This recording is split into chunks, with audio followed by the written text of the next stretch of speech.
Have you ever noticed how in the wintertime clouds just don't seem to want to budge over the mountains? Well, this is something I like to call the Appalachian cloud lock. And here's what's going on. After a cold front moves through, chilly northwesterly winds sweep in, carrying a shallow layer of moist air near the surface.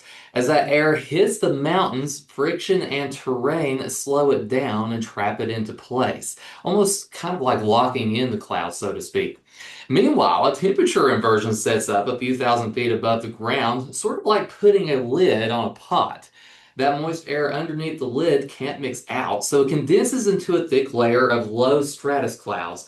On the windward slopes and in the valleys, the clouds can linger for hours, sometimes even days. While areas east of the Blue Ridge, like the Piedmont, at the same time, are enjoying clear skies thanks to downsloping, warming, and drying. Eventually, when the winds shift or drier air mixes down, the inversion will break and clouds finally will start to clear out. So, next time you see those stubborn gray skies hanging over the mountains while nearby areas are sunny, you'll know it's just another case of the Appalachian cloud lock.